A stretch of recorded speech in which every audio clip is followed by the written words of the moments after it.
नमः विष्णुपदाय कृष्णपृष्ठाय भूतले श्रीमते भक्तिवेदांत स्वामी इति नामस्ते सरस्वती देवी गौरवाणी प्रचारिणी निर्विशेष शून्यवादी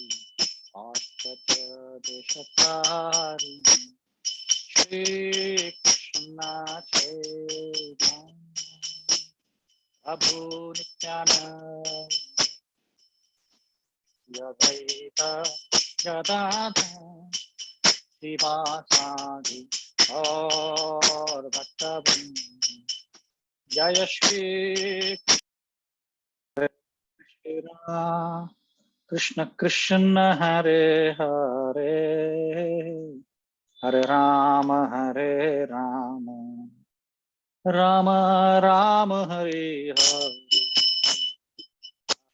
कृष्ण हरे कृष्ण हरे हरे हरे राम राम राम कृष्ण हरे कृष्ण हरे हरे राम राम राम हरे कृष्ण हरे हरे राम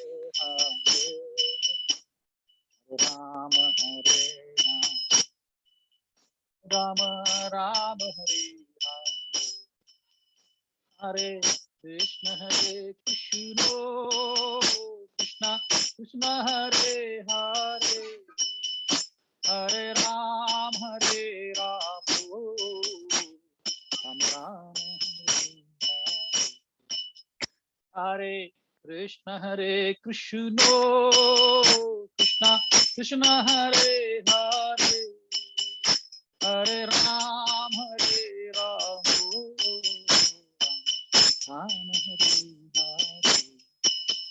हरे कृष्ण कृष्ण कृष्ण हरे हरे हरे राम राम हरे हरे कृष्ण कृष्ण कृष्ण हरे हरे हरे राम राम हरे हरे कृष्ण कृष्ण कृष्ण हरे हरे हरे राम राम हरे हरे कृष्ण कृष्ण कृष्ण हरे हरे हरे राम राम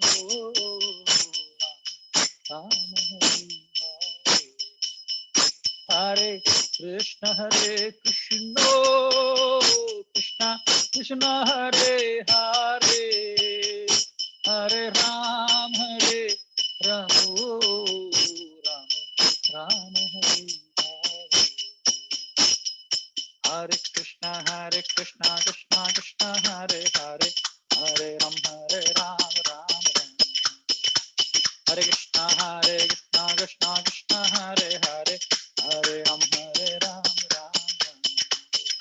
हरे कृष्ण कृष्ण कृष्ण हरे हरे हरे राम राम हरे हरे कृष्ण कृष्ण कृष्ण हरे हरे हरे राम राम हरे हरे हरे कृष्ण कृष्ण कृष्ण हरे हरे हरे राम राम हरे हरे कृष्ण कृष्ण कृष्ण हरे हरे हरे राम राम हरे हरे हरे कृष्ण कृष्ण हरे हरे हरे राम राम हरे गोविंद बोलो हरि गोपाल बोलो राधा रमण हरे गोविंद बोलो गोविंद गोविंद गोविंद गोविंद गोविंद गोविंद गोविंद गो हरे कृष्ण कृष्ण कृष्ण हरे हरे हरे राम राम राम हरे हरे कृष्णा कृष्ण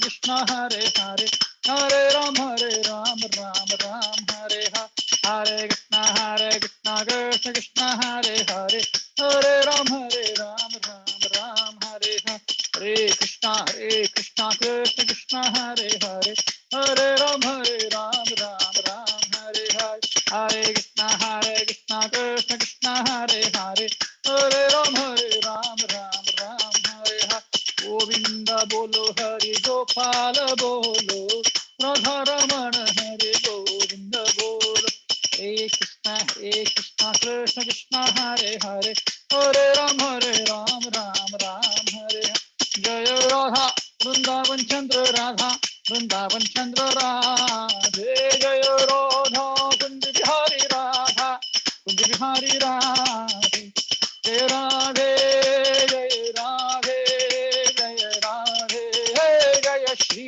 राधे निताय गौर हरि बोल हरि बोल हरि बोल निताय गौर हरि बोल जय जय प्रभुपाद प्रभुपाद प्रभुपाद जय जय प्रभुपाद जय जय गुरुदेव गुरुदेव गुरुदेव जय जय गुरुदेव हरिनाम संकीर्तन की जय श्री प्रभुपाद की जय ओम अज्ञानतिमिरन्धस्य ज्ञानाञ्जनशलाकया चक्षुरुन्मिलितं येन तस्मै श्रीगुरुवे नमः श्रीचैतन्यमनोभीष्टं स्थापितं येन भूतले स्वयं रूप कदा मह्यं ददाति स्वपदान्तिकं वन्देऽहं श्रीगुरु श्रीतापदकमलं श्रीगुरुं वैष्णवांश श्रीरूपं साग्रजातां सहगण रघुनाथामितं संसशीतं साद्वैतं सावधूतं परिजनसहितं कृष्णचैतन्यदेवं श्रीराधा कृष्णपादान् सहगण ललिता श्रीविशाखान्वितं नमो विष्णुपादाय कृष्णप्रेष्ठाय भूतले श्रीमते भक्तिवेदांत स्वामिनीति नामिने नमस्ते सारस्वते देवे गौरवाणी प्रचारिणे निर्विशेष शून्यवादी पाश्चात्य देशधारिणे वाञ्छाकल्पतरुभ्यश्च कृपा सिन्धुभेव च पतितानां पावनेभ्यो वैष्णवेभ्यो नमो नमः हे कृष्ण करुणा सिंधु दीनबंधु जगतपते गोपेश गोपिका कांत राधा कांत नमोस्तुते तप्त कांचन गौरांगी श्री राधे वृंदावनेश्वरी शुभानुपुत्री प्रणमामि हरि प्रिय जय श्री कृष्ण चैतन्य प्रभु नित्यानंद श्री अद्वैत गदाधर शिवासादि गौर भक्तवृंद हरे कृष्ण कृष्ण कृष्ण हरे हरे हरे राम राम राम हरे हरे मुखं करोति वाचालं पंगुं लंघयते गिरिं यत्कृपातमहं वन्दे श्रीगुरुदीनतारिणम्।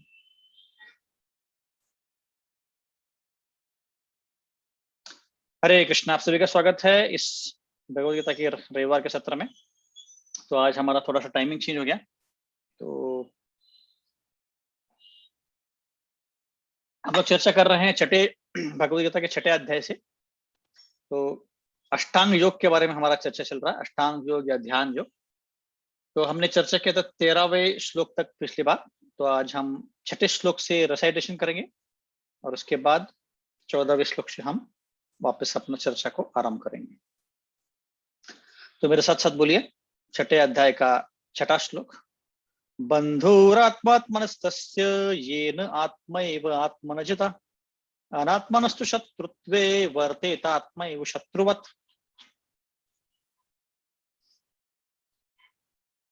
जितात्मन प्रशान्तस्य परमात्मा समाहित शीतोष्ण सुख दुखेषु तथा मानापमानयो ज्ञान विज्ञान तृप्तात्मा कूटस्थो विजितेन्द्रिय युक्त। हरे मेरी आवाज आ रही है सबको?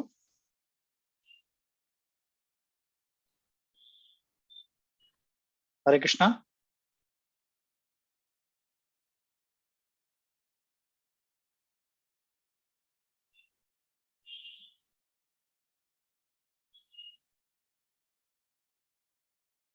हरे कृष्णा। कोई कंफर्म कर सकता है? मेरी आवाज आ रही है सबको? आ रही है आ रही है प्रभु जी। हाँ प्रभु जी। यस प्रभु जी। ओके ओके ठीक है। इंटर करेक्शन में बीच में प्रॉब्लम हो गया था। ओके। ज्ञान विज्ञान तृप्तात्मा कूतोस्थो विजितेन्द्रिय युक्त उति उच्यते योगी समलोष्ट्रास्म कांचन।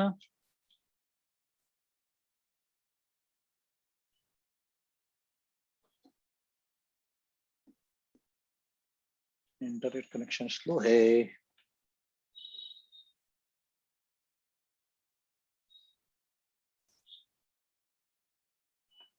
सुहृन्मित्रार्युदासीन मध्यस्थ देश बंधुषु साधुषु अपि च पापेषु समबुद्धिर्विशिष्यते।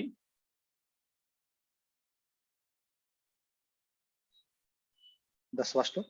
योगी युञ्जित सततम् आत्मानं रहसि स्थितः एकाकी यत चित्तात्मा निराशीर अपरिग्रह। 11वां। शुचौ देशे प्रतिष्ठाप्य स्थिरम् आसनमत्मनः नाति उच्छ्रितं नाति नीचं चैलाजी न कुशोत्तरम् तत्रैकाग्रं मनः कृत्वा यत चित्तेन्द्रियक्रिया उपविश्यासने युञ्जाद् योगम् आत्मविशुद्धये। समं कायो शिरो ग्रीवं धारयम् अचलं स्थिर संप्रेक्षणाष्टाग्रं स्वं दिशाश्चानवलोकयम् प्रशान्तात्मा विगतभिर्ब्रह्मचारी प्रतिष्ठित मनः संयम्य मच्चित्तो युक्त आसीत मत्पर।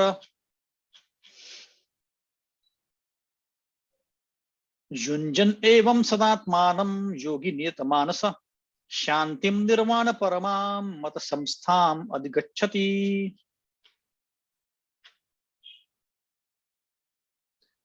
नात्य अस्नदस्तु योगिस्ति न चैकान्तम् अनाश्नत न चाति स्वप्नशीलस्य जाग्रतो नैव चार्जुन युक्ताहार विहारश्च युक्तचेष्टश्च कर्मसु युक्त स्वप्न अवबोधस्य योगो भवति दुःखः। हरे कृष्ण कृष्ण कृष्ण हरे हरे हरे राम राम राम हरे हरे। तो हम लोग चर्चा कर रहे हैं छठे अध्याय से। छठे अध्याय में भगवान ज्ञान योग या अष्टांग योग के बारे में चर्चा कर रहे हैं। तो इसमें खासकर भगवान बता रहे हैं कि ध्यान करना इस कलयुग में कितना मुश्किल है। तो हमने अब तक चर्चा किया है कि कभी जब भी अष्टांग योग शुरुआत करनी है तो उसके पहले व्यक्ति को निष्काम कर्म योग करना चाहिए। कर्म योग करते करते उसका जब मन स्थिर हो जाएगा, उसका जब मन जो है वो शुद्ध हो जाएगा, तब जाके वो अष्टांग योग कर सकता है। उसमें हमने फिर चर्चा की थी कि दो लेवल के अष्टांग योग होते हैं, योगारूढ़ और योगारूढ़। योगारूढ़ मतलब जब शुरुआत की घड़ी होती है, शुरुआत की स्टेज होता है, और उसमें अष्ट अंग के बारे में हम चर्चा किए थे। यम, नियम, आसन, प्राणायाम, प्रत्याहार, धारणा, ध्यान, समाधि, ऐसे अष्ट अंग हैं, इसलिए इसको अष्टांग बोला जाता है। और हमने चर्चा की थी इसके बारे में। तो योगारूढ़ स्टेज जो होता है, योगारूढ़ जो गति होती है जिसमें व्यक्ति का स्तर जो है वो बढ़ जाता है और वो उन्नत होता है, विकसित होता है, उसके बारे में हम चर्चा करेंगे। तो इसमें एक बहुत महत्वपूर्ण भगवान चर्चा कर रहे हैं विषय कि मन का बहुत ज्यादा इसमें प्रभाव है। मन को जितना हम नियंत्रण कर पाएंगे उतना हम हमारा अष्टांग योग में भक्ति में ज्यादा अच्छे से हम कर पाएंगे, नहीं तो हम उसको नहीं कर पाएंगे। बंधुर आत्मात्मनस्तस्य, भगवान बता रहे हैं कि आपका मन अगर आपके काबू में हो तो आपका मित्र है, वरना वो आपका दुश्मन है। तो आपको वो प्रवृत्त करेगा कि भौतिक चीजें आप करें। इसके बारे में चर्चा की थी। हमने चर्चा किया था कि अनियंत्रित मन का क्या क्या कर सकता है, अलग अलग चीजें कर सकता है। मन की संरचना कैसी होती है, और रथ का एनालॉजी के बारे में हमने चर्चा की थी, तो रथ कैसे दिखता है। उसके बाद हमने चर्चा किया था जितात्मन प्रशांत से परमात्मा समाहित। योगारूढ़ अवस्था में जो व्यक्ति होता है उसके लक्षण क्या होते हैं। प्रशांत मतलब उसका मन जो होता है वो एकदम शांत होता है। तो इसका मतलब है कि योगारूढ़ करने के पहले भी, अष्टांग योग करने के पहले भी मन को हमको शांत रखना सीखना चाहिए। तो अगर मन काबू में नहीं है और हम अष्टांग योग करने का प्रयत्न करें तो हमारा मन इधर उधर भटकेगा और हम बिल्कुल भी ध्यान नहीं दे पाएंगे। तो और ये जो व्यक्ति है ये पूरी तरह से भौतिक चीजों से अनासक्त है। तो ये तभी जाके वो अष्टांग योग कर सकता है। उसके बाद हमने चर्चा किया था 8वें श्लोक में, यहाँ पे बताया गया है समलोष्टस्य कांचन। इसका मतलब है कि सारे चीजें ये व्यक्ति समान दृष्टि से दिख रहा है। पत्थर हो, समलोष्टस्य कांचन मतलब पत्थर, कांच और सोना, सारी चीजें उसको एक ही दिखती हैं। इसका मतलब क्या है कि वो भेदभाव नहीं करता है।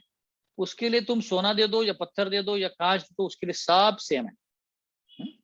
उसके बाद वो सारे सुहृद हो, मित्र हो, बंधु हो, दुश्मन हो, उनके लिए भी सब कुछ उसका जो वर्तान है, हाँ, वो समदर्शी है। समदर्शी, जैसे 5वें अध्याय में श्लोक आता है, विद्या विनय संपन्ने ब्रह्मणे गवि हस्ति शुनि चैव सपाके च पंडित दम। वैसे ही ये व्यक्ति पूरी तरह से सबके साथ वो एक जैसा ही वर्ताव करता है। ये आरूढ़ स्तर के लक्षण हैं। तो अभी आगे भगवान बता रहे हैं कि अष्टांग योग कैसे करना चाहिए। अब तक उन्होंने बताया कि आरूरुक्ष और आरूढ़ स्टेज क्या होता है, उसमें लक्षण बताया उन्होंने कि भौतिक चीजों से हमें अनासक्त होना चाहिए, फिर हमें जैसे पिछा बताया था कि मन को शांत रखते आना चाहिए वगैरह वगैरह। तो अभी बताएंगे कि अष्टांग योग करना कैसे चाहिए, है ना। तो पहला है ये कि योगी युंज सततम आत्मनम रहसि सतत एकाकी चित्तात्मा निराश्य परिग्रह। मतलब क्या है, यहाँ पे भगवान बता रहे कि अभी कैसे उसको हमने अष्टांग योग में करना चाहिए। तो अब अष्टांग करने के लिए भगवान बता रहे कि आपने निराशी परिग्रह मतलब क्या, सारे चीजों से अपनी जो पॉजिटिव मेंटेलिटी है, मम भाव है, उसको त्यागना चाहिए और भौतिक चीजों को छोड़ के उसने अष्टांग योग करना चाहिए, तब जाके वो अष्टांग योग कर सकता है। पहला लक्षण होता है कोई भी योगी का कि वो मन को काबू में कर सकता है और मन को एक जगह लगा सकता है, तभी वो अष्टांग योग कर सकता है। उसके बाद अब यहाँ पे देखेंगे तो वो व्यक्ति एक जगह जाके जंगल में कहीं बैठा है जहाँ पे डिस्टर्बेंस बिल्कुल नहीं है, शांति से वो अष्टांग योग कर सकता है। और आगे भगवान बताएंगे कि कैसी जगह जाके बैठना चाहिए, क्या आसन होना चाहिए, कैसे बैठना चाहिए, वो सब बताएंगे। तो यहाँ पे भी बता रहे 11वें श्लोक 12वें श्लोक में कि कैसे बैठना चाहिए। तो भगवान बता रहे हैं कि सीधा बैठना चाहिए, ऐसा अपने आसन लेना चाहिए कि जो ज्यादा ऊंचा ना हो, ज्यादा नीचे ना हो, उसके ऊपर कुशा ग्रास या कुशा गवत जो बोलते हैं उसको लगाना चाहिए, उस पर रखना चाहिए। उसके ऊपर हिरण का या बाघ का या सिंह का त्वचा, स्किन रखना चाहिए, ताकि कोई चींटियां सांप वगैरह ना आए। ऐसे आसन बना के बैठना चाहिए उसने। उसके बाद क्या करना चाहिए, और हमने चर्चा किया था कि ऐसे व्यक्ति को कहाँ बैठना चाहिए, सिटी में जाके नहीं बैठना चाहिए। सिटी में बैठेंगे तो आप बिल्कुल अष्टांग योग नहीं कर पाओगे। तो कहाँ बैठना चाहिए, ऐसी जगह बैठना चाहिए जहाँ पे डिस्टर्बेंस बिल्कुल ना हो, जंगल में, जहाँ पे जैसे कोई धाम होते हैं, धाम में जाके अच्छे से अष्टांग योग कर सकते हैं आप, पर सिटी में नहीं कर पाएंगे, सिटी में इतना डिस्टर्बेंस होता है। उसके बाद फिर ध्यान कैसे करेंगे, समम काया शिराव ग्रीवम धारन चलम शिरम संप्रेक्ष नासिकाग्रम स्वम दिशाचलोचनम। बोल रहे हैं कि मन को काबू में करके आपको सीधे बैठ के नाक के अगले हिस्से को देखते रहना है। ये बहुत बहुत कठिन है ऐसे करना, है? मन को एक तो काबू में करना है और उसके ऊपर ये नाक के जो टिप होता है, जिसको नाक का नासिकग्रा बोलते हैं, उसके ऊपर देखना है आपको। इतना डिफिकल्ट है और वैसे ही देखते रहना है। मनस संयम मच्चित्तो युक्ता आसीत मत पर, ऐसा करेंगे तो फिर वो आगे बढ़ सकता है। हाँ, तो यहाँ तक हमने चर्चा किया था। तो यहाँ पे मैंने आपको एक पिछली बार एक मार्च में दो टेस्ट का एक वीडियो दिखाया था, जहाँ पे बच्चों को स्वीट दिया जाता है और उनको बोला जाता है कि आप 5 मिनट के लिए अगर या 10 मिनट के लिए आप अगर ये स्वीट नहीं खाओगे तो आपको हम और एक स्वीट देंगे। तो 80% 90% बच्चे वो नहीं कर पाए, उन्होंने 5 मिनट में उसको खा लिया। इसका मतलब कि उनका मन के ऊपर काबू नहीं था। और जो 10-20% जो बच्चे थे उन्होंने काबू किया खुद के ऊपर, मन के ऊपर, वो आगे जाके अपने जीवन में बहुत यशस्वी हुए। क्योंकि कभी भी जीवन में भौतिक प्रगति हो, आध्यात्मिक प्रगति हो, दोनों के लिए मन को काबू में रखना बहुत जरूरी है। मन को नियंत्रित नहीं करेंगे, कोई भी आध्यात्मिक चीज, कोई भी आध्यात्मिक जो रास्ता होता है, उसमें पहला उसूल होता है कि आपको मन को काबू करना है। और मैंने आपको और एक वीडियो दिखाया था जिसमें एक व्यक्ति चोरी कर रहा है, उसको एक ऐसा चीज मिल जाता है जिससे कोई भी हाथ डाल के कोई भी चीज ले सकता है, और वो क्या करता है, अपने ऑफिस के तिजोरी में से पैसे उठाता है और खुद उसमें फंस जाता है। तो इससे हम समझ सकते हैं कि मन अगर काबू में नहीं है तो हमें गलत चीजें करने के लिए टाइम नहीं लगेगा, गलत चीजें हम आराम से कर देंगे, क्योंकि मन काबू में नहीं है। इसीलिए तो ये इस श्लोक में 13वें और 14वें श्लोक में दो चीजों का और वर्णन किया गया है, एक की ब्रह्मचर्य और दूसरा विगतब्धि। ब्रह्मचर्य का भी पालन करना बहुत बहुत जरूरी है। जो ध्यान मार्गी होते हैं, जो अष्टांग मार्गी होते हैं, उनमें तो ब्रह्मचर्य के बिना आप प्रगति कर ही नहीं सकते। कम से कम भक्ति मार्ग में इतनी सुविधा दी गई है कि आप गृहस्थ जीवन में भी रह के प्रगति कर सकते हैं, पर बाकी ध्यान मार्ग में और अलग अलग मार्गों में ब्रह्मचर्य रहना ही चाहिए, तभी जाके वो अपनी जीवन में प्रगति कर सकता है। तो यज्ञवल्क्य नामक एक साधु थे, मुनि थे, तो उन्होंने ये ब्रह्मचर्य के बारे में बताया है कि जो कामुक भावनाओं से और कामुक चीजों से वर्ज होता है, तो वैसा भी व्यक्ति अच्छे से अपने अष्टांग योग में प्रगति कर सकता है। कामुक भावना मन में नहीं आना चाहिए, अपने कृति में नहीं आना चाहिए, और आपके कर्मों में भी नहीं आना चाहिए, तब जाके आप अच्छे से प्रगति कर सकते हो, है ना। ऐसे नहीं चलेगी। आजकल आप देखेंगे तो योगा मतलब क्या हो गया है, योगा मतलब और एक चीज कोई करने के लिए। आपके जीवन में चल रहा है आपका लाइफ, आप काम कर रहे हो, आराम से एंजॉय कर रहे हो, कामुक चीजें भी कर रहे हो, और उसके साथ साथ एक रोज आधा घंटा बैठ के कहीं जाके अष्टांग योग करते हो। प्रभुपाद बोलते ये सब चीटिंग प्रोपेसिटी है, इससे कुछ फायदा नहीं होने वाला, इससे कुछ फायदा नहीं होने वाला। आपका ज्यादा से ज्यादा मन जो है थोड़ा शांत हो जाएगा, और उससे आपका आध्यात्मिक प्रगति लगभग असंभव है। क्योंकि ऐसे ही आप अगर हिमालय में भी जाके बैठोगे तो आपके मन को वैसे ही काबू करना बहुत मुश्किल है। तो ये सिटी लाइफ में रह के सेक्स करके और एंजॉयमेंट करके ये करना तो बहुत ही मुश्किल है, लगभग नामुमकिन है। इसीलिए वैदिक संस्कृति में बचपन से ही बच्चों को स्कूल भेजा जाता था 5-6 साल में ही, और वो तभी वापस आते थे जब 17-18 साल के होते। तब तक जो टीन एज का जो प्रॉब्लम्स होता है, जब हार्मोन्स सिक्रेट होते हैं, ये सारे प्रॉब्लम्स हैं सॉल्व होते थे। इसका मतलब है कि उनको एक्सपोजर ही नहीं होता था अपोजिट सेक्स के लिए, लड़का लड़की के लिए, लड़की लड़के के लिए। तो वो एक्सपोजर नहीं होने के कारण उनको ये, उनके भावना, मन में भावना आती नहीं थी, और उनको गुरु इतना ऑक्यूपाइड रखते थे, इतना बिजी रखते थे कि उनको टाइम ही नहीं मिलता सब चीजों के लिए ऐसे। ठीक है, तो इसलिए ब्रह्मचर्य का पालन करना बहुत बहुत जरूरी है। तो हमें अपने जीवन में जैसे हम 4 नियमों का पालन करते हैं, उसमें अवैध त्रिसंग या अवैध संग करना, इसको भी बहुत महत्व दिया गया है कि हमें अपने जीवन में इसका पालन करके हम फिर तभी आगे बढ़ सकते हैं। तो इसके तात्पर्य में 2-3 कथाएं बताने में हम लोग, जिसको बहुत जरूरी है हमें समझना। तो कई सारे संप्रदाय में बचपन से ही ब्रह्मचर्य का पालन करने का प्रोसेस होता है। जैसे उडुपी के मध्वाचार्य मठ के पेजावर स्वामी करके हैं, तो वो बचपन के 8 साल से वो नैष्ठिकी ब्रह्मचारी थे। मतलब उन्होंने कभी भी ब्रह्मचर्य के व्रत का पालन तोड़ा नहीं, उन्होंने ब्रह्मचारी रहे, और लगभग अपने जन्म के 90 साल तक वो ब्रह्मचारी, कभी भी ब्रह्मचर्य का उन्होंने व्रत नहीं तोड़ा। और फिर उन्होंने पूरे अपने काल में 8 साल से लेकर 90 साल तक जब वो सन्यासी रहे, तब पूरी तरह से भगवान को अपना जीवन झोंक दिया। तो कहने का तात्पर्य है कि ब्रह्मचर्य का पालन करने से जीवन में हमारे प्रगति हो सकती है। तो आप बोलेंगे नहीं, हमारी तो शादी हो गई, तो हम कैसे ब्रह्मचर्य का पालन करें?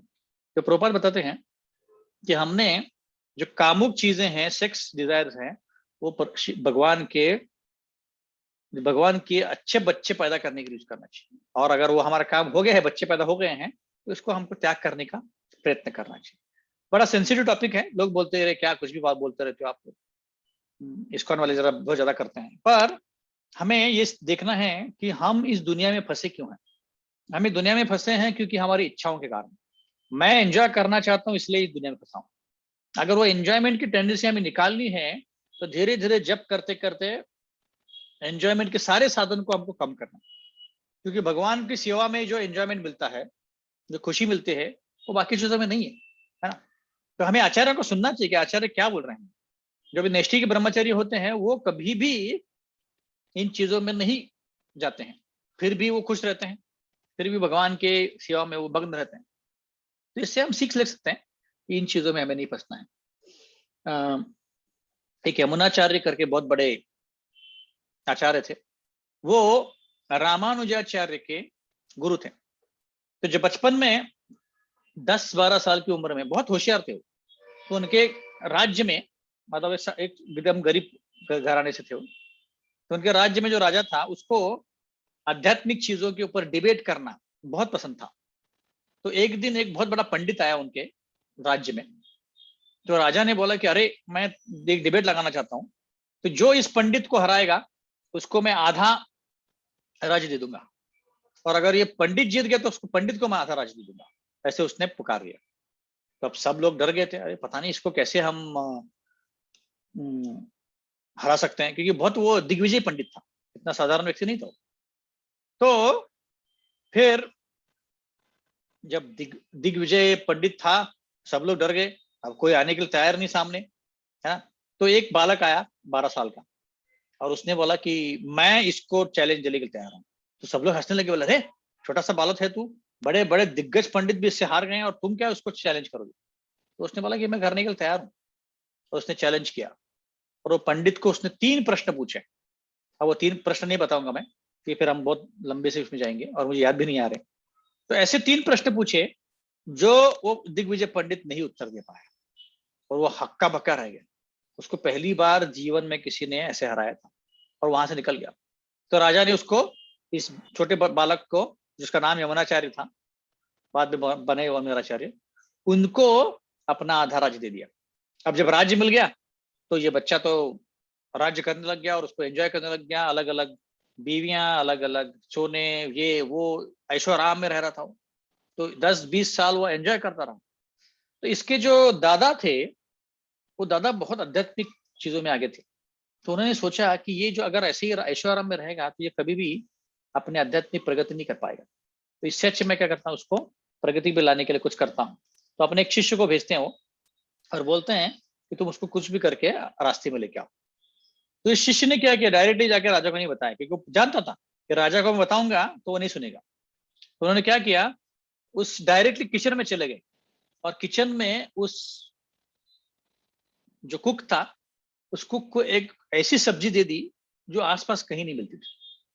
तो और उसको बताया कि कैसे कुक करना है। उस कुक ने वो बनाया, बोला कि कुछ तो नया मिल गया राजा के लिए, और राजा को बहुत पसंद आया वो सब्जी। तो बोला कि तुम रोज बनाया करो।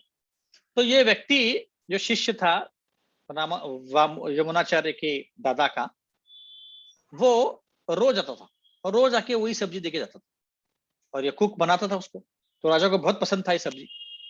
अब ऐसे 1 महीना बीत गया, उस राजा को आदत लग गई, है ना, जैसे कई लोगों को आदत लग जाती है, चाय की आदत होती है, कॉफी की आदत होती है। तो उसको ऐसी आदत लत लग गई। एक दिन वो व्यक्ति आया ही नहीं। तो राजा ने बोला, अरे आज वो सब्जी नहीं बनाया तुमने, रोज तुम सब्जी बनाते हो, इतनी अच्छी, कहाँ गई वो सब्जी। उसने बोला, नहीं महाराज, वो जो व्यक्ति आता था वो आया ही नहीं आज। तो बोला, ठीक है, कल कल तो आएगा कम से कम। हाँ कल आएगा। दूसरे दिन भी नहीं आया, तीसरे दिन नहीं आया, 3 दिन नहीं आया वो। तो हैरान हो गया राजा, बोला कहाँ गया, उसको ढूंढो। तो उसको ढूंढने लग गए। तो फिर वो आया, व्यक्ति मिला। उसने बोला, मुझे राजा से मिलना है, पर अकेले में मिलना है, मैं राज्य में नहीं मिलूंगा, उसको अकेले में मिलूंगा। तो राजा ने बोला, कोई बात नहीं, मैं मिलने के लिए तैयार हूँ। ये अब तक वो जान गया था कोई साधारण व्यक्ति नहीं है। तो वो अकेले में मिला। तो उस राजा को वो अलग अलग अलग गांवों के से लेके गया, और एक गांव में आके वहां पे बैठ गया। और वहां पे आके राज्य से दूर आके थोड़ा अनासक्त हो गया था राजा, उसको उसके दादाजी का जो भी मैसेज था उसको दे दिया। तो यमुनाचार्य के हृदय में एकदम से स्फुरन बोलता ना उसको, मतलब एकदम से एंथुसियाज्म आ गया कि अरे ये तो मैं कहाँ फंस गया हूँ। मैं आध्यात्मिक चीजों में अपना कार्य कर रहा था, और एकदम से मुझे राज्य मिल गया और राज्य में फंस गया मैं। तो उसको एकदम से अनासक्ति हो गई राज्य से अपने, और उसको सब कुछ छोड़ के उसने भक्ति में उसने लगा दिया। तब यमुनाचार्य बोलते हैं कि पहले मैं जब राजा था तो मुझे अलग अलग लड़कियों के साथ एंजॉय करना अच्छा लगता था, पर जब मैं अभी कृष्ण भगव भावना में आ गया हूँ, भक्ति करने लग गया हूँ, तो जब भी मेरे मन में कामुक भावना आती है तो मैं उसको थूक देता हूँ, थू, ऐसा करता हूँ। तो वैसे हमें अगर प्रगति करना है तो ये धीरे धीरे हमें जीवन में उतारना है कि हमें एंजॉयमेंट नहीं करना है, भगवान की सेवा करनी है। भगवान की सेवा करते करते करते एक समय आएगा जब हम खुद ब खुद आनंद रहेंगे, एंजॉय करते रहेंगे। वैसे ही सुखदेव गोस्वामी जो व्यासदेव जी के पुत्र थे, उनको आ, वो उनको बोला गया था कि तुम जनक महाराज के पास जाके भागवतम सुनो। तो अपने पिता से सुनी चुके थे, पर जनक महाराज से भी उनको बोला था कि तुम जाके सुनो। तो जनक महाराज के द्वार पे गए तो जनक महाराज ने बोला कि उनको द्वार पे बिठा के रखो। 2-3 दिन तक उनको द्वार पे बिठाया और उसके बाद अंदर बुलाया। और सुखदेव गोस्वामी जो हैं, इतने वो अनासक्त साधु हैं कि वो कपड़े भी नहीं पहनते, बिना कपड़ों के इधर उधर घूमते हैं। इसका मतलब है कि वो अपने शरीर से पूरी तरह से अनासक्त हैं। तो वो अंदर चले गए। अब अंदर गए तो सोफा के ऊपर बैठे थे महाराज, और सुखदेव गोस्वामी को दासियों को बोला कि इनको इनको सर्व करो। तो दासियां जाके उनके चिपक के बैठ गई उनके, और उनको सर्व कर रही हैं। पर बिल्कुल भी सुखदेव गोस्वामी के मन इधर उधर विचलित नहीं हुआ, शांति से बैठे थे वो, कुछ उनको फर्क नहीं पड़ रहा था। तो जनक महाराज ये टेस्ट करना चाहते थे कि सही में ये व्यक्ति जो दिखा रहा है वो है क्या। और जब उन्होंने देखा कि व्यक्ति सही में विचलित नहीं होता है, सही में मोक्ष को पा चुका है ऑलरेडी, तब उन्होंने भागवतम देने का उसका डिसाइड कर लिया। तो ऐसे हम देखते हैं कि बड़े बड़े आचार्य लोग हमें सिखाते हैं कि कैसे हमारे कामुक भावनाओं को, इंद्रिय तृप्ति को त्याग कर देना चाहिए। एक बार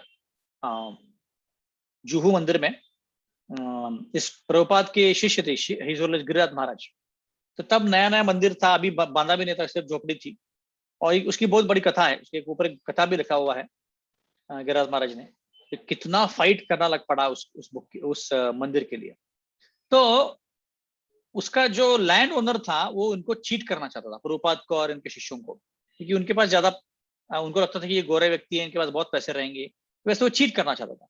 उसने यही लैंड कई लोगों को दी थी और वो कोई कोई कारण बना के वो कैंसिल कर देता था और पैसे अपने पास रख लेता। वो उसका ये प्रयत्न था। तो एक दिन यही व्यक्ति गिरिराज महाराज को लेके आने के लिए आया। उसने बोला कि चलो गाड़ी में बैठते हैं, और गाड़ी में खुद बैठ गया और गिरिराज महाराज को बाजू में बैठाया।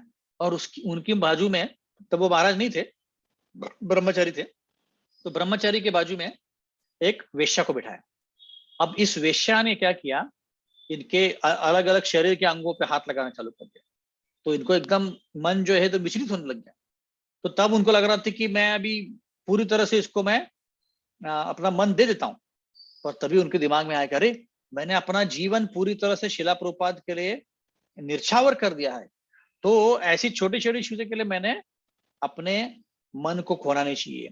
तो क्योंकि प्रभुपाद की उनके ऊपर कृपा थी और आशीर्वाद था, और वो इतने अच्छे से साधना करते थे कि सब कुछ त्याग कर चाहिए। वो मिलियन डॉलर व्यक्ति के उनके पिता हैं, तो उसको सब त्याग करके आए थे।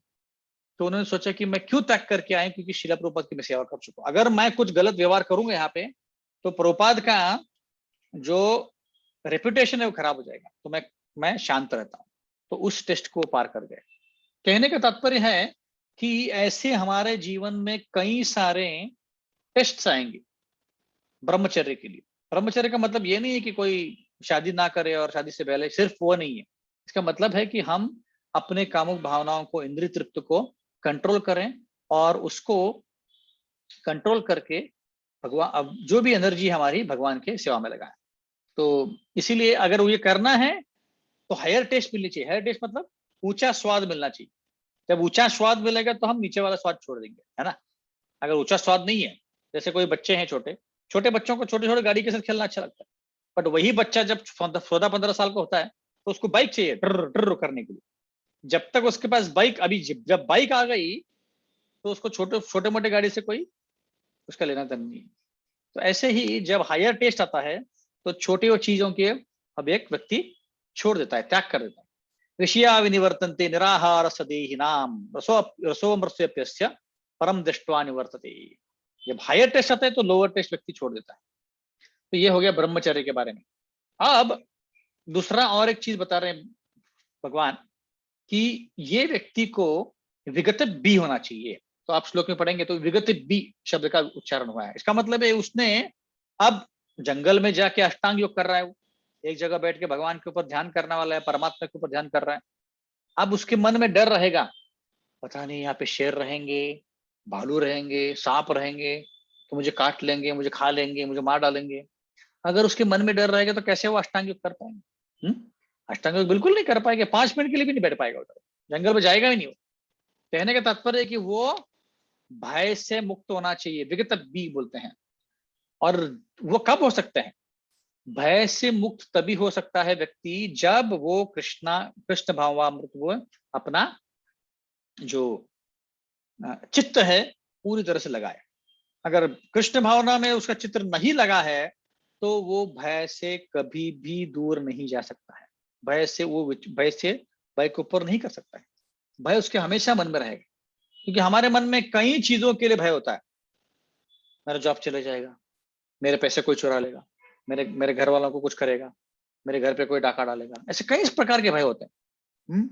मुझे कोई रोग हो जाएगा, ये अलग अलग प्रकार के भय होते हैं। क्योंकि श्रील प्रभुपाद बताते हैं 11वें स्कंद में भागवतम के, भय भयम दिति अभिनिवेशता, यहाँ पे बताया कि कृष्णा भावना ही एक ही ऐसी चीज है जिससे हमें भय से मुक्तता मिल सकती है, और कोई भी चीज करने से हमें भय से मुक्तता नहीं मिलेगी। इससे हम समझ सकते हैं कि अष्टांग योग करने के लिए भी कोई एक लेवल चाहिए होता है। ऐसे ही कोई उठ के अष्टांग योग नहीं कर सकता, बहुत मुश्किल है। तो ये भय क्यों होता है? ये भय होता है क्योंकि हम अपना मूल स्वरूप भूल गए हैं। जीवेर स्वरूप नित्य कृष्णदास, कृष्ण नित्यदास। इसका मतलब है कि जीव अपना मूल स्वरूप जो है कृष्ण भावना को, कृष्ण को, भगवान को सेवा करना, ये भूल गया है। जीवेर स्वरूप कृष्णेर नित्यदास, जीव का स्वभाव है कि वो कृष्ण का नित्यदास है, पर हम वो भूल गए। और क्योंकि भूल गए हैं हमें डर लगता है, तो मेरा क्या होगा, अब मृत्यु के बाद क्या होगा, जब कोई अनसर्टेनिटी होती है तब क्या होगा, ऐसे वो डरता है। क्यों डरता है? क्योंकि उसको अभी भूल गया है कि मैं भगवान का के साथ मेरा नाता है। ये पहला कारण है भय का। दूसरा कारण है कि वो इस भौतिक जगत में आया है, और भौतिक जगत में सिर्फ डर ही डर है, क्योंकि इसमें सब कुछ चेंज होता है। आज आज मैं किसी का बॉस हूं तो वही हो सकता है व्यक्ति मेरा बॉस बने। आज मैं किसी से सीनियर हूं, कोई व्यक्ति में कोई और मेरा जूनियर सीनियर बन जाएगा, है ना। तो ये जो बदलती दुनिया है, आज जो चीज है वो कल नहीं रहने वाली, कल कांस्टेंट नहीं रहेगी। तो इसीलिए इसका भी हमें भय रहता है। और इन चीजों के कारण जो व्यक्ति है वो चल बिचल होके इल्यूजन में आता है, बिविल्डर होता है, आश्चर्यचकित होता है कि अरे ऐसा क्यों हो रहा है, क्या हो रहा है, और उसके कारण भय का निर्माण होता है। तो अभी एक सवाल उठ सकता है कि अगर भय जो है ज्ञान के अभाव के कारण है, तमोगुण के कारण है, ये ज्ञान के अभाव के कारण है, तो जब अगर ज्ञान मिल जाएगा हमको, तब हमें भय से छुटकारा मिलेगा क्या, है ना। अगर मुझे ज्ञान नहीं है और उसके कारण भय हो रहा है, तो जब ज्ञान मिलेगा तब तो भय निकल जाएगा ना। तो फिर क्यों, क्या प्रॉब्लम है? तो मैं भक्ति करने के बजाय क्या करूं, मैं सिर्फ ज्ञान ले लेता हूं कि मैं आत्मा हूं, मैं भगवान का स्वरूप हूं, मैं भगवान का एक आध्यात्मिक स्वरूप हूं, वगैरह वगैरह।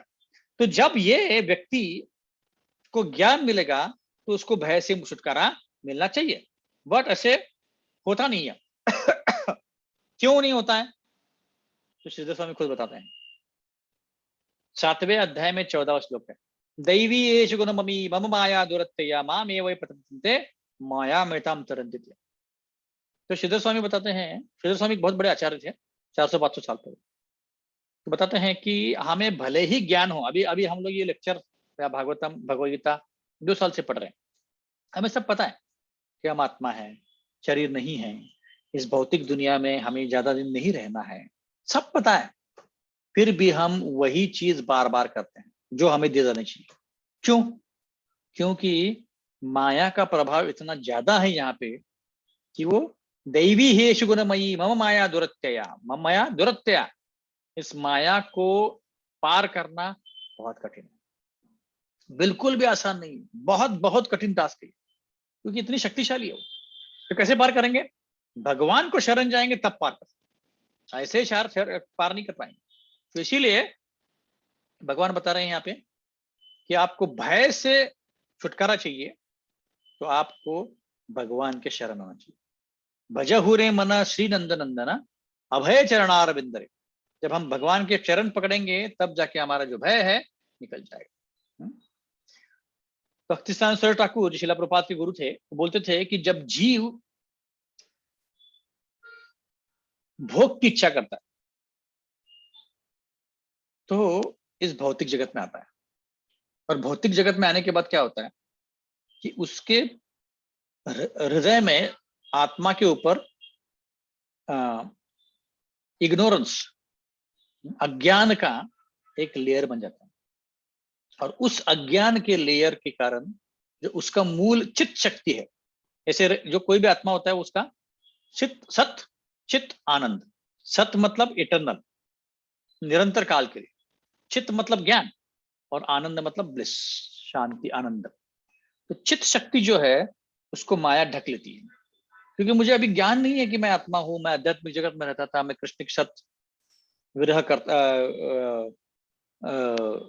खेलता था, उनकी सेवा करता था। ये मेरा जो ज्ञान है ये पूरी तरह ढक गया है।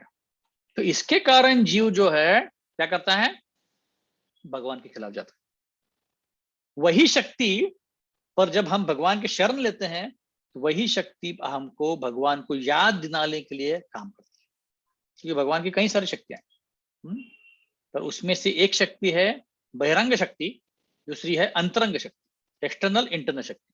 एक्सटर्नल शक्ति जो है ये दुर्गा देवी है, जो हमें भगवान से दूर रखने के लिए उसका प्रयोजन किया गया है। उसका काम ही वही है कि भगवान से दूर रखना है जीव को। क्यों भाई? क्योंकि हमारी इच्छा थी ना ऐसे करने की, इसीलिए। तो ऐसे भय उसके कारण होता है कि हम अपने आप को भूल जाते हैं। जब हमें वापस आज याद आएगा कि हम कौन हैं, हम वापस रास्ते में आ जाएंगे।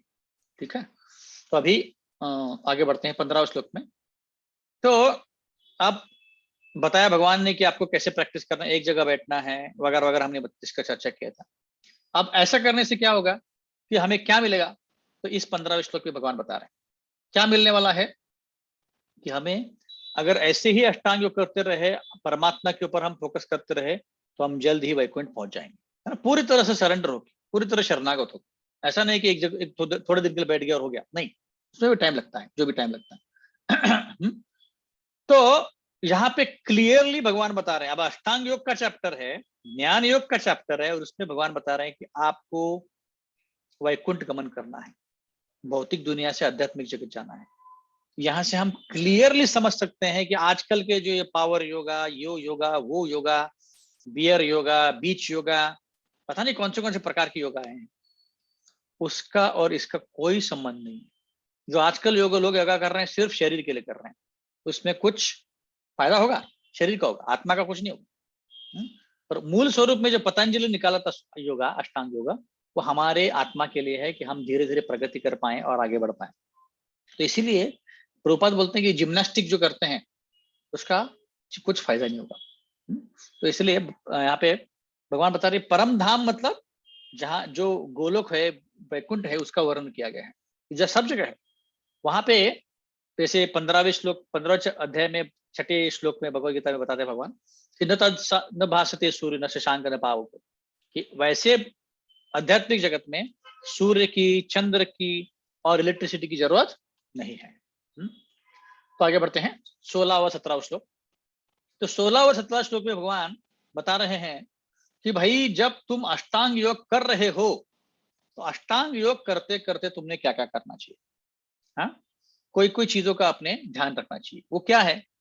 युक्त आहार विहार, युक्त स्वप्न, युक्त, ऐसे भगवान 4 चीजों के बारे में यहाँ पे बता रहे हैं। क्या है वो? पहला चीज खाने में नियंत्रण। बेसिकली भगवान बता रहे हैं कि हमारे जीवन में रेगुलेशन और डिसिप्लिन चाहिए। रेगुलेशन मतलब हर चीज लिमिट में, और डिसिप्लिन मतलब रेगुलरली करना कोई भी चीज। तो 4 चीजों के बारे में भगवान बता रहे हैं। युक्त आहार या आहार मतलब खाने के बारे में। अब व्यक्ति ने कितना खाना चाहिए? हमारे शरीर के हिसाब से हमको जितना जरूरत है उतना ही खाना चाहिए। ज्यादा नहीं खाना चाहिए, कम नहीं खाना चाहिए। कम करेंगे तो दुबले हो जाएंगे, ज्यादा खाएंगे मोटे हो जाएंगे, और ज्यादा खाने से ज्यादा नींद भी आता है और हमारा शरीर भी खराब होता है। तो हर एक का क्वांटिटी अलग अलग है। आप ये मत पूछो कि मुझे कितना चने कितने रोटी खानी चाहिए। कोई 10 रोटी खा सकता है और वो पचा लेगा, कोई 2 रोटी से ही उसका पेट भर जाएगा। तो हर एक का शरीर का अलग जड़न होता है, गड़न होता है। जैसे मैं यूट्यूब में वीडियो देख रहा था, एक व्यक्ति 2.5 किलो का बिरयानी खा रहा था एक समय में। उसने चैलेंज लगाया था, केरला का व्यक्ति है, 2.5 किलो बिरयानी खाया और वो पूरा उसने हजम भी कर लिया। और हम थोड़ा सी बिरयानी खाएंगे तो हमारा पेट गड़बड़ हो जाएगा। तो ऐसे हर एक का व्यक्ति का साइज अलग होता है, क्वांटिटी अलग होती है, तो अलग अलग हम कर सकते हैं। तो इसमें जो हम खाने की चीजें के बारे में बता रहे हैं, उसमें हमें सिर्फ कृष्ण प्रसाद खाना चाहिए। हम अगर कृष्ण प्रसाद नहीं खाएंगे और ऐसी चीजें खाएंगे जो भगवान को ऑफर नहीं की हैं, तो उसका पाप हमें लगेगा। तीसरे अध्याय में हमने चर्चा की है, यज्ञ शिष्टासन संतो मुच्चन्ते सर्व किल विषय भुंजते दंग पापा यत् पचन्ति आत्म कारण। तो यहाँ पे बताया गया है कि कृष्ण का प्रसाद नहीं खाएंगे तो हमें पाप जरूर मिलेगा। तो इसलिए सिर्फ कृष्ण प्रसाद खाने का प्रयत्न करना। कभी कभी हम एक्सेप्शन हो सकता है, पर जितना पॉसिबल है उतना हमने कृष्ण प्रसाद ही खाना चाहिए। सिर्फ सात्विक खाना खाना चाहिए, ज्यादा तीखा नहीं, ज्यादा मीठा नहीं, ज्यादा पंजेंट मतलब तीक्ष्ण नहीं, ज्यादा खट्टा नहीं, ज्यादा ऑयली नहीं खाना चाहिए, फास्ट फूड कम खाना चाहिए। Chips, biscuit, bread, pizza, burger खा सकते हैं, कम खाना चाहिए, बट रोज रोज नहीं खाना चाहिए। महीने में एक बार, 2 महीने में एक बार ऐसे खाना चाहिए। हमारे जीवन का कंसेप्ट होना चाहिए कि हम खा रहे हैं जिंदा रहने के लिए, हम खाने के लिए जिंदा नहीं रहना चाहिए। Eat to live, not live to eat. तो इसीलिए ये हमें ध्यान रखना है। हम देखते हैं कि जब हम ट्रेन में वगैरह प्रवास करते हैं, ट्रैवल करते हैं, तो लोग 24 घंटे का प्रवास होता है या 15-16 घंटा का होता है। लोग सिर्फ खाते हैं, पीते हैं, सोते हैं और गपशप मारते हैं, बस। जानवर का ये एक लक्षण है, वो दिन भर खाते रहते ट्रेन में। वड़ा पाव खा लिया, रोटी सब्जी खा लिया, चाय पी लिया, फिर भेल खा लिया, पता नहीं क्या क्या जो भी आता है सब खा लेते। सोचते नहीं कि क्या बनाया, कहाँ बनाया, किसने बनाया, नहीं सोचते। जो मिल गया, दिख गया, खा लिया। तो इससे हमारे शरीर के चित्त पे फर्क पड़ता है। जैसे आप रेस्टोरेंट में खाते हो, तो जिस व्यक्ति ने रेस्टोरेंट में बनाया उसके व्यक्ति का हमारे चित्त पे फर्क पड़ता है। उस व्यक्ति के चित्त में अगर कामुक भावना हो तो आप में भी कामुक भावना आएगी। उस व्यक्ति में गुस्सा है, आप में भी गुस्सा आएगा, क्योंकि ये सारी चीजें कनेक्टेड है, ये अलग अलग चीजें नहीं है। हाँ, तो इसीलिए हमने सोच समझ के जो घर पे बना है, भगवान को ऑफर्ड है, वही खाना चाहिए, ताकि हम अच्छे से अपने डेथ में प्रगति कर सकें। आप अगर जप कर रहे हो और खाना कुछ भी खा रहे हो, तो उसका कुछ फायदा नहीं होगा। फिर आपका जितना प्रगति होना चाहिए उतना नहीं होगा, है ना। तो हम अगर इतना कष्ट कर रहे हैं, तो अच्छा है कि हम प्रसादी खाएं सब। मेरा एक मित्र कॉग्निजेंट में जब तक माथम था, तब एक मेरा मित्र था, वो गया था इटली। अब इटली में उसको एक पार्टी में गया था। अब पार्टी में गया और सब लोग एकदम दबा दबा के खा रहे हैं, इतना खा रहे हैं कि 3 लोग खा सकते हैं, इतना एक व्यक्ति खा रहा है। और सब दबले पतले थे और ये थोड़ा मोटा है, तो उसने एकदम थोड़ा सा खाया। तो बोला, अरे तुम इतना से क्यों खा रहे हो? बोला, यार इससे ज्यादा नहीं कर सकता, मैं और मोटा बन जाऊंगा। तो उन्होंने बोला कि है, तुमको टेक्निक पता नहीं इसका लगता है। बोला कि क्या टेक्निक है? तो उन्होंने जो बताया वो सुन के आप चक्कर खा जाओगे। उन्होंने बताया है कि हम क्या करते हैं, खाने के समय दबा के खाते हैं। हाँ, जो भी मिला ऑयली फूड ये वो दबा के खाते हैं, और घर जाके सब उल्टी कर देते हैं। क्यों? ताकि वो तुम्हारे शरीर में ना रहे, तो मोटा ना हो। आप सोच सकते हैं, मतलब लोगों को जीवा की कितना उसका इंटरेस्ट है कि हमें कितना खाना है। हाँ, जीवा पे बिल्कुल कंट्रोल नहीं है, इसके कारण ऐसा हो रहा है। रघुनाथ दास गोस्वामी करके एक बहुत बड़े आचार्य हुए 500 साल पहले। वो एक मल्टी बिलियनियर के पुत्र थे, मल्टी बिलियनर, आजकल के मतलब अंबानी वगैरह। तो उनके वो सब कुछ त्याग करके, अच्छी बीवी थी, बहुत सुंदर बीवी थी, बहुत पैसे थे घर पे, अकेला पुत्र था, फिर भी घर छोड़ के चले गए वो, और वो सन्यासी का जीवन जीने लगे। जब पुरी में थे तो भिक्षा मांगते मांगते खाते थे। फिर उन्होंने वो भी छोड़ दिया। तो उन्होंने क्या किया कि जहाँ पे पुरी में जितने लोग गए उनको पता है कि बहुत प्रसादम बनता है, तो जो भी बचता है वो गायों को खिला देते हैं। और एक ऐसी जगह है जो गाय भी नहीं खाती है, ऐसे जगह फेंका जाता सड़ा हुआ खाना। तो रघुनाथ दास गोस्वामी दिन में एक बार ऐसी जगह जाके, जो गाय ने फेंका हुआ खाना है, जो गाय भी नहीं खा सकती है, ऐसा सड़ा खाना वो धो के खाते थे। आप सोच सकते कितने वो अनासक्त थे खाने से। और वो भी उन्होंने बाद में छोड़ दिया। क्या करते थे, दिन में एक ही बार थोड़ा सा छाछ पीते थे बस, पानी पीते थे बस। इससे हम समझ सकते हैं कि मैं ये नहीं बोल रहा हूँ कि आप लोग खाना वाना छोड़ दो, सब कुछ ये करो, नहीं। हमें जिंदा रहने के लिए खाना है, एंजॉय करने के लिए नहीं खाना। कभी तो एक बार महीने में एक बार अच्छा खाना खा सकते हैं, पर रोटी सब्जी दाल जो भी हम खाते हैं उतना जितना क्वांटिटी है, और कृष्ण भगवान भगवान को अर्पण करके खा सकते हैं।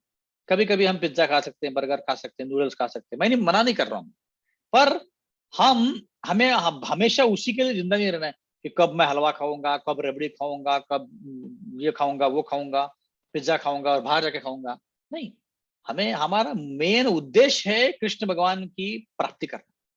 उसके लिए जो भी चाहिए, अनुकूल्य से संकल्प प्रतिकूल्य से वर्जन, जो अनुकूल है वो करना है, प्रतिकूल उसको वर्ज करना है। इसीलिए ये करना बहुत जरूरी है। तो अभी हम एक वीडियो देखते हैं, ये दिखाने के लिए कि प्रसाद ग्रहण करना कितना महत्वपूर्ण चीज है। हम एक्चुअली खाना खाते हैं तो ऐसे खाते हैं कि पता नहीं, गप्पे मारते मारते इधर उधर ध्यान देते देते खाते हैं। ये बिल्कुल ही गलत तरीका है। मैं भी अपने जीवन में उतारने का प्रयत्न कर रहा हूँ, पर ये वीडियो देखेंगे फिला प्रभुपाद का तो उससे हम समझ सकते हैं। एक मिनट, इसमें मेरे ख्याल से आवाज नहीं आया होगा।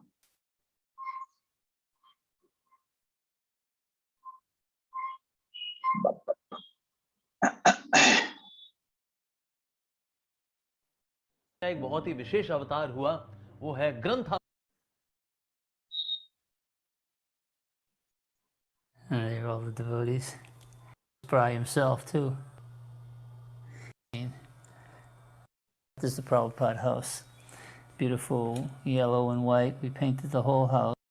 Adventure. Like houses and storefronts, and the devotees collecting in the streets and enduring a lot of different hardships, distributing Srila Prabhupada's books. So moving into this new temple and inviting people was the crowning glory of all their efforts, and it was a time of great pride for the devotees to showcase their spiritual master in such a beautiful setting and such a relaxed atmosphere. And this marked a great historic time in Australia Yatra. When Prabhupada came back and they took him up to his room, and so I went up there and brought this beautiful silver bowl with these peanuts and spiced rice bubbles in it. And I came in and put it down before Prabhupada and paid my obeisances. And then Prabhupada took out his Gayatri thread and started chanting his Gayatri. So all the other big Brahmins in the room brought out their Gayatri threads and sat there like this. And then after a very short time, Prabhupada finished chanting his Gayatri. Everyone else still had their, sacred thread hooked around their thumbs. So Prabhupada reached into this bowl of these spiced rice bubbles, picked up a little bit and handed it to the nearest Brahmin who still had his thumb hooked around this Gayatri thread. And what a dilemma. So all the devotees immediately stopped chanting their Gayatri, put their hands out and accepted what Prabhupada was offering them. I've later found out from Shruta Kirti's book, this was a fairly common occurrence, that Prabhupada chanted his Gayatri very quickly. So one by one the devotees got up and left the room. And तो इसमें आप देख सकते हैं कि शिला प्रभुपाद जी प्रसाद लेने ग्रहण करने के लिए बैठे हैं। कैसे बैठे हैं? वो दीवार के सामने बैठे। क्यों दीवार के सामने बैठे हैं? क्योंकि उनको कोई भी डिस्टर्बेंस नहीं चाहिए, कोई भी डिस्ट्रैक्शन नहीं चाहिए। अब देख सकते हैं कि प्रभुपाद कैसे प्रसाद ग्रहण करते हैं। I was still sitting there alone with Prabhupada, and he asked me what my service is. I said, Prabhupada, I do cooking and deity worship. He said, oh, that is very nice.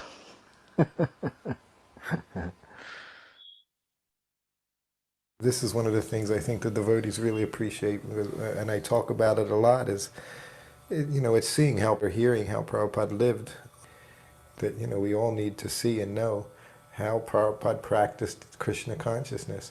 And taking prasadam was, to me, was just such a wonderful activity, the way he did it. You can see he always took prasadam alone, 99% of the time. And if there was someone who was in the room, when I would bring him prasadam, he would just very graciously, he would take off a piece of fruit or 2 or 3 for whoever was there, or a little sweet, and just give them a little something and say, okay, Hare Krishna, and send them on their way. And then he would sit there and he would just honor prasadam. He did it very calmly and peacefully, and never in a rushed way, never talking about different things, but he relished prasadam. It was such a nice thing to see. There's another thing we do, especially as Westerners, we can turn taking prasadam into meeting times and just socializing times with other devotees, just carelessly, talking about whatever, and really not get into the significance of honoring prasadam, mercy from Krishna. You could see with Prabhupada, he took it in that way. You could just feel, he was honoring Krishna in the form of his prasadam. So wherever he was, prasadam he was ready to have right around noontime. And as he traveled and the time changes, he would just immediately adapt. There was no adjustment periods for Prabhupada. Never talked about jet lag, having to recover, take a day off. Just went right in and immediately accepted his responsibilities that he had, given himself, giving class, greeting the deities, morning walk, meeting with the devotees, the management, giving advice. Those were such endearing. तो इससे हम देख सकते हैं कि प्रसाद ग्रहण करना, जो हम ऑफर करते हैं भगवान को और जो प्रसाद बनता है, ये भगवान और प्रसाद में फर्क नहीं है। तो हमें जब हम प्रसाद ग्रहण कर रहे हैं, खाना खा रहे हैं, तो पूर्ण केंद्रित होके, पूर्ण तरह ध्यान देके, कोई गपशप नहीं मारना है। तो यहाँ पे वीडियो में बताया गया था कि श्रील प्रभुपाद कभी भी किसी के साथ बात नहीं करते थे जब वो प्रसाद ग्रहण करते थे। अगर उनके रूम में कोई है प्रसाद के समय, तो उनको एक आध एप्पल वगैरह देके या प्रसाद देके उनको बोलते थे कि हरे कृष्ण, इसका मतलब है कि आप अब जाइए, मैं मुझे प्रसाद ग्रहण करना। तो इतना महत्वपूर्ण एक्टिविटी है, मतलब महत्वपूर्ण ये कार्य है, ऐसा कोई और चीज करते करते करने वाला कार्य नहीं है कि हम मीटिंग कर रहे हैं किसी के साथ, किसी का गपशप मार रहे हैं और फिर खा रहे हैं। मैंने देखा है वेस्टर्नर्स चलते चलते खा रहे हैं, या कहीं पार्क में बैठ के कहीं खा रहे हैं। नहीं, ये कार्य जो है प्रसाद ग्रहण करने का, ये बहुत ही सैंक्टिफाइड और सेक्रेड कार्य, बहुत शुद्ध कार्य, पुण्यवान कार्य। ये ऐसा कोई काम नहीं है कि जो हमें रोज कर रहे हैं इसलिए कुछ तो खा रहे हैं, ऐसा नहीं है। तो ये जानना बहुत बहुत जरूरी है कि ये प्रसाद ग्रहण करना मतलब एक सौभाग्य है हमारा, कि हमारे जीवन में हमें प्रभुपाद ने प्रसाद ग्रहण करने का सीख दी है कि कैसे खाना चाहिए इसको। तो इससे हम बहुत कुछ सीख सकते हैं, है ना। तो इसीलिए यहाँ पे अभी वर्णन आया था युक्त विहार आहारस्य, इसलिए मैंने इसके बारे में चर्चा की। तो हमें ध्यान पूर्वक प्रेयर्स बोल के, महाप्रसाद गोविंद बोल के ऐसे ग्रहण करना है कि भगवान की कृपा से मुझे प्रसाद मिल पाए। ये मेरी बिल्कुल लायक ही नहीं है, फिर भी मुझे ये मिल रहा है, तो मैंने कितने आदर पूर्वक उसका ग्रहण करना चाहिए, कम से कम बात करना चाहिए। अभी हमको इतनी आदत हो गई कि हमको बात किए बिना हम खा नहीं सकते, पर आदत लगानी चाहिए कि कम से कम हम बात करें और ध्यान पूर्वक, कोई झगड़ा किए बिना, गुस्से के बिना हमने प्रसाद को ग्रहण करना चाहिए। तो ये हो गया खाने के ऊपर। दूसरा बताया गया युक्त विहार आहारस्य उक्त सपनो बोधस्य, कि सोना भी नियंत्रित होना चाहिए, ज्यादा भी नहीं सोना चाहिए और कम भी नहीं सोना चाहिए। तो प्रभुपाद बोलते हैं परपट में कि 6 घंटा का नींद काफी है। तो आजकल का कलयुग का जीव है, तो 6 घंटा तो बहुत मुश्किल से कोई सो के आराम से रह सकता है। तो मेरे हिसाब से और मेरे शरीर के हिसाब से मैं देखता हूँ कि 7 से 7.5 घंटा का नींद काफी होता है जीव के लिए, है ना। अनलेस आप बहुत थके हुए हो, कहीं ट्रैवल करके आए हो, बात अलग। पर रोजमर्रा के जीवन में हमने प्रयत्न करना चाहिए कि हम अपना एक टाइम फिक्स करें कि इतना मैं घंटे सोऊंगा, उतना हमको सोना है। फिर सोने का टाइम हमको फिक्स करना है। ऐसा नहीं कि एक 12 बजे सो गए, फिर सुबह 2 बजे सो गए, फिर 9 बजे सो गए, ऐसा नहीं। एक टाइम फिक्स करना चाहिए 9 से 10 के बीच में जब मैं सोऊंगा, और उठने का भी टाइम फिक्स करना चाहिए। हाँ, तो अगर 9 बजे सोऊं तो मैं 4 बजे उठ पाऊं, क्योंकि 9 से रात के 9 से सुबह 3 तक सबसे अच्छी नींद होती है। क्योंकि शरीर जो है तब मल विसर्जन कर रहा है, आराम कर रहा है, बहुत कुछ उसमें हो रहा है। तो उस समय अगर वो शरीर को आराम मिले तो अच्छे से शरीर रह सकता है। तो इसलिए 9 के 3 के बीच में सबसे ज्यादा नींद देनी चाहिए। ऐसे नहीं कि 11-12 बजे सो गए और फिर 6 बजे उठ गए, उसका ज्यादा फायदा नहीं होता।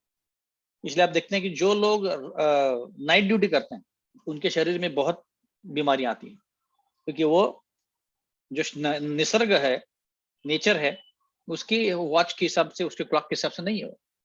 तो इसलिए हमने प्रयत्न करना चाहिए कि 9-10 के बीच में सो जाएं और 4 बजे उठ जाएं।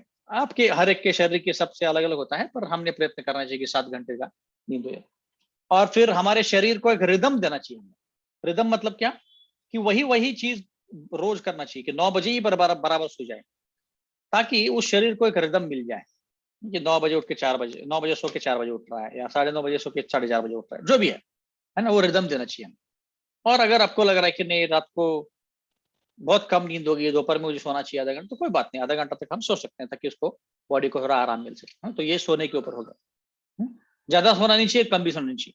8 घंटे के ऊपर सो गए तो मतलब वो ठीक बात नहीं है, और 6 घंटे से कम वो भी ठीक नहीं शरीर के लिए। तो ऑप्टिमम करना चाहिए हमने सुना ऐसे।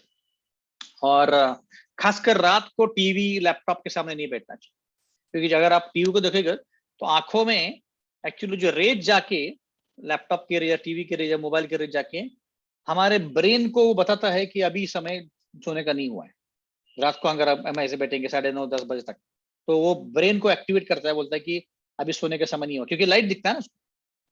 जनरली हमारा जो बॉडी क्लॉक है उसके हिसाब से अगर सूर्यास्त हो जाए तो तभी उसको लगता है कि अभी सोने का टाइम हो गया। फिर पर आजकल के लाइट के कारण वो नहीं हो पाता है।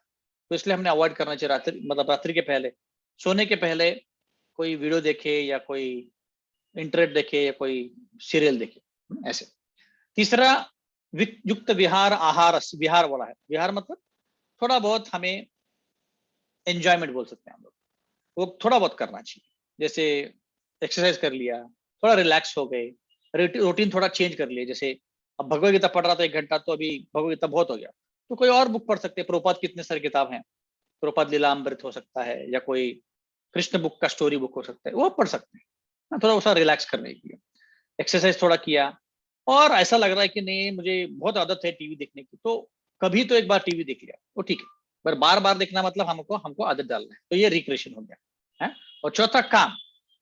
हमारा जो काम है, ऑफिस का काम हो, घर का काम हो, जो भी काम, उसका भी एक रूटीन होना चाहिए। ऐसा नहीं कि एक दिन बहुत काम कर लिया और एक दिन कुछ भी नहीं कर रहा है। एक रूटीन होना चाहिए, 8-9 जो घंटा भी है, जो भी हमको लगता है। तो ये चारों चीजों का जो बैलेंस कर सकता है, हाँ, वही सही में योगी बन सकता है। वो बैलेंस नहीं करेगा, वो व्यक्ति योगी नहीं बन सकता है। इस श्लोक में अच्छे से बताया गया है। जो इन चीजों में नियंत्रण कर सकता है, वो योग धारणा से अपने जीवन के सारे भौतिक दुखों से पार जा सकता है। जो नियंत्रित नहीं है, उसको शरीर के बहुत सारे दुख होते हैं। जैसे लोग देखते हैं, लोग रात को 12 बजे चाय पीते हैं। कभी मैंने देखा है, हमारे एक मित्र की फैमिली है सांगली मिरज में, तो उनका शॉप जो है 11 बजे बंद होता है रात को, और फिर वो 12-12:30 बजे आके खाना खाते हैं और फिर 1 बजे सोते हैं। इससे शरीर के ऊपर बहुत ही गलत असर होने वाला है, क्योंकि शरीर को 12 बजे पूरे बेड में होना चाहिए, और ऑलरेडी जो बॉडी है उसको वो ठीक ठाक कर रहा है, क्योंकि दिन में वो बहुत थक गया है। अब क्या हो रहा है, आप 12 बजे खा रहे हो, जो कि एक्चुअली 7 बजे के अंदर खाना चाहिए, तो उसका शरीर पे असर होना ही है। रोग बहुत सारे होंगे, बहुत सारे प्रॉब्लम्स आएंगे। मैं ये नहीं बोल रहा हूँ कि आप 7 बजे के अंदर खा लोगे तो बिल्कुल प्रॉब्लम्स नहीं आएंगे, नहीं, ऐसा नहीं है, पर कम होंगे प्रॉब्लम्स, है ना। इसलिए ब्रह्मचर्य लोग जो मंदिर में रहते हैं, वो लोग क्या करते हैं, सुबह 10 बजे खाते हैं और शाम को 4-4:30 बजे खाते हैं, उसके बाद कुछ नहीं खाते हैं। रात को सोने के पहले एक घंटा पहले दूध पी के सो जाता है। उससे पेट हल्का रहता है और फिर आराम से नींद आती है, क्योंकि जब हम सो रहे हैं, सोने के लिए जा रहे हैं, तब शरीर में हमने जो खाया है रात का, वो पच जाना चाहिए, डाइजेस्ट हो जाना चाहिए। नहीं तो क्या करता है शरीर, रात में जब हम सो रहे हैं वही तो फिर डाइजेशन में लगा देता है। तो अगर डाइजेशन में वो एनर्जी जाएगी, तो फिर हमारे शरीर को आराम करने के लिए उसको टाइम नहीं मिल पाएगा। तो इसीलिए कम से कम 2 घंटे पहले हमारा खाना हो जाना चाहिए सोने के पहले।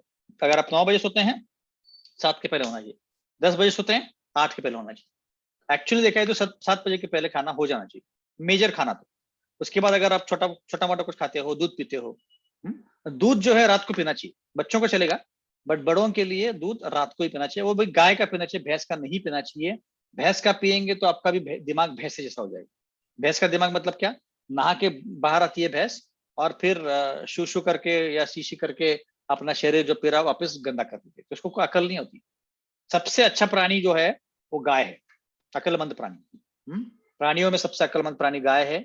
और शास्त्रों में उसका वर्णन किया गया है कि गाय का दूध पीने से ब्रेन के जो सेल्स होते हैं वो एक्टिवेट होते हैं, और उस एक्टिवेशन के कारण हम आध्यात्मिक चीजों को ग्रहण कर सकते हैं। जैसे भगवत गीता पढ़ेंगे आप, अब गाय का दूध रोज पिएंगे रात को, तो भगवत गीता आप अच्छे से समझ पाओगे। और जब भी करना पड़ेगा, ऐसा नहीं है, जब करेंगे और गाय का दूध पिएंगे तो इमीडिएटली भगवत गीता समझ पाएंगे। और वही अगर नहीं पिएंगे तो ब्रेन को थोड़ा टाइम लगता है समझने, क्योंकि ये जो सेल्स है वो स्पिरिचुअल सेल्स होते हैं, वो स्पिरिचुअल चीजें समझने के लिए लाभदायक होती हैं। और गाय में सारे 33 कोटि देव बसे हुए हैं। भगवान कृष्ण को भी गाय पसंद है। नमो ब्रह्म देवाय गो ब्रह्मण हिताय च जगत हिताय कृष्णाय गोविंदाय नमो नमः। तो इसीलिए भी गाय का बहुत ज्यादा महत्व है। तो गाय का दूध पी सकते हैं रात को सोने के पहले, जो भी आप 1 आध घंटे के पहले या आधा घंटे पहले हम पी के सो सकते हैं। तो उससे हमारे शरीर भी तंदुरुस्त रहेगा और बोन्स में भी ताकत रहेगी। बच्चों को आप दे सकते हैं सुबह के लिए, क्योंकि बच्चों को तो चाहिए होता है दूध, बट बड़ों को रात के पहले रात को ही पीना चाहिए, दिन में नहीं पीना चाहिए। आयुर्वेद में ऐसा बताया गया है, मुझे तो अभी तक कारण नहीं मिला है, पर ऐसे बोलते हैं कि क्योंकि दूध थोड़ा पचने में हेवी होता है तो रात में वो पच सकता है, ऐसे मैंने सुना है। मुझे अभी तक एग्जैक्ट कारण नहीं मिला शास्त्रों से, पर ये मैंने बहुत लोगों से सुना है, आयुर्वेद डॉक्टर से सुना है, शास्त्रों में सुना है। शिला प्रभुपाद ने खुद ने बताया कि आपको रात को पीना चाहिए। ऐसे तो ऐसे हमारे जीवन में हम इन श्लोकों से ले सकते हैं कि हमारे जीवन को हम जितना डिसिप्लिन बनाएंगे, डिसिप्लिन बनाए मतलब आपका दिन का दिनचर्या ठीक से प्लान होना चाहिए। ऐसे नहीं कि एक दिन 7 बजे उठ गए, दूसरे दिन 5 बजे उठ गए, एक दिन उठे ही नहीं, या एक दिन सुबह खा लिया, एक दिन दोपहर में खा लिया। नहीं, आपका जो भी शेड्यूल है डिसाइड कीजिए। 10 बजे खाना है प्रसाद, फिर 5-6 बजे खाना है, बस खत्म। बीच में कुछ नहीं खाना, या थोड़ा बहुत कुछ स्नैक लेना है, डिसाइड करना है शेड्यूल, और उसके हिसाब से रहना है आपको। तो जब कब करना है मेरा, भगवत गीता कब पढ़ना है, लेक्चर कब सुनना है, और बाकी क्षण में क्या करने वाला हूँ, ये सब लिख के रखना चाहिए और वो उसका करना चाहिए हमने कार्य। तब जाके हम अध्यात्म में प्रगति कर सकते हैं, क्योंकि कृष्ण भगवान भी हमको नोटिस कर रहे हैं, टेस्ट कर रहे हैं, ये व्यक्ति जो है कितना मेरे कार्यों को सीरियसली ले रहा है। हम कोई भी चीज कब सीरियसली लेते हैं, जैसे कोई एक मारवाड़ी व्यक्ति होता है, बिजनेसमैन होता है, वो क्या सीरियसली लेता है, पैसे कमाने का काम वो सीरियसली लेता है। रोज गिनता रहता है मेरे पास कितना पैसा बचा, कितना पैसा आ गया मेरे को, और रोज वो हिसाब रखता है वो, आज कितने पैसे आए, कितने पैसे खर्चे किए, कौन से हेडिंग के अंदर है, अच्छे से एकदम किताब में या लैपटॉप में अच्छे से बना के रख देगा। तो ऑर्गेनाइज होता है व्यक्ति वो। मारवाड़ी उसको पूछोगे 10 साल पहले कितना आपको पैसे मिले, वो सब बता पाएगा। तो अगर वो एक बिजनेसमैन इतने साइंटिफिकली इतना ऑर्गेनाइज रह सकता है, तो हम अपने आध्यात्मिक जीवन में क्यों नहीं ऑर्गेनाइज रह सकते हैं? और अगर ऑर्गेनाइज नहीं रहेंगे तो हम अच्छे से स्टेडीली भक्ति नहीं कर पाएंगे। भगवान भक्ति बोलते हैं कि आपको स्टेडीली भक्ति करना है। स्टेडीली मतलब निरंतर सातत्यपूर्ण भक्ति करना है ना। उसके लिए हमें अपना एक शेड्यूल होना चाहिए। हाँ, 7 दिनों का शेड्यूल होना चाहिए कि मैं कितने बजे उठूंगा, उठूंगी, उठने के बाद क्या करूंगी, कब सुनूंगी, कब जप करूंगी, ये सब डिसाइड होना चाहिए, ताकि आपके शेड्यूल में इधर उधर गड़बड़ ना हो जाए। हमारा प्रॉब्लम क्या होता है, हम कभी भी उठते हैं, कुछ भी करते हैं, फोन कॉल आए तो सब अटेंड करते हैं। नहीं, हमारा एग्जैक्टली होना चाहिए शेड्यूल, तब जाके हम आध्यात्मिक चीजों पर ज्यादा टाइम बिता सकते हैं। नहीं तो हम क्या गॉसिप करते रहेंगे, गपशप मारते रहेंगे, और जब समय मिला तो जब कर लिया या किताब पढ़ लिया। ऐसा नहीं, फिर कृष्ण भगवान थोड़ी सीरियस लेंगे आपको। कृष्ण भगवान तब सीरियस लेंगे जब आप रोज सुबह का प्रोग्राम बनाओगे, अरे कल मुझे इतने बजे उठना है, मुझे ये पढ़ना है, मुझे वो पढ़ना है, ये सुनना है, ये करना है। ऐसे जब हम बनाएंगे शेड्यूल अपना और युक्त आहार विहार से करेंगे, तो भगवान सीरियस लेंगे, अरे ये तो बहुत अच्छे से प्लानिंग कर रहा है भाई, इसको तो लगता है इसी जन्म में गोलोक वापस आना है। ऐसे भगवान आपको सीरियसली लेंगे। तब तक वो भगवान हमको सीरियसली लेंगे नहीं, तब तक बोलेंगे ठीक है कोई बात नहीं, कुछ तो कर रहा है, कुछ किए करने से न करने से तो अच्छा है, कुछ तो कर रहे हैं, ऐसे भगवान हमको बोलेंगे। पर हमें अगर सीरियसली लेना है भगवान को, तो भगवान के लिए हमें अपना बहुत सिस्टमैटिकली हमको ज्ञान करना चाहिए। जैसे कई कई भक्तों का महीना 2 महीने तक शेड्यूल बना होता है, उनको पता होता है कि क्या करने वाले हैं। कई भक्त हर एकादशी को 64 माला करते हैं, प्लान करके रख देते हैं, इस दिन को मैं 64 माले करने वाला हूँ, और वो हर महीने का वो लिख देते हैं, मैंने इस महीने में किया कि नहीं किया। कई भक्त तो 192 माला करते हैं एकादशी के दिन। ये सब ये स्पॉन्टेनियस भक्ति है, मतलब रागानुगा है, मन से खुद से आ रहा है। ऐसे नहीं कि अरे किसी ने बोला इसलिए 16 माला करते रहो, जब टाइम मिला तब करेंगे, आते जाते करेंगे, तब भगवान लेंगे, सीरियस लेंगे नहीं हमको। हम जितना प्रचार करने का प्रयत्न करेंगे, जहां साधना जोरों से करेंगे, उतना भगवान बोलेगा अरे यार ये तो मेरा भक्त जो है ना बहुत अच्छी साधना कर, हर महीने 64 माला करता है, हर एकादशी को 64 माला करता है, और जब भी समय मिलता है तो मेरे किताब खोल के बैठ जाता है। तो ये भगवान का पसंद है ना। तो ये हमने प्रयत्न करना चाहिए अपने जीवन में। तो आगे के सत्र में हम चर्चा करेंगे कि योगा अष्टांग योग के अगले सेक्शंस में कि कैसे कैसे भगवान बताते हैं। ठीक है, हम यही पे विराम देंगे। किसी को कोई प्रश्न है तो पूछ सकते हैं।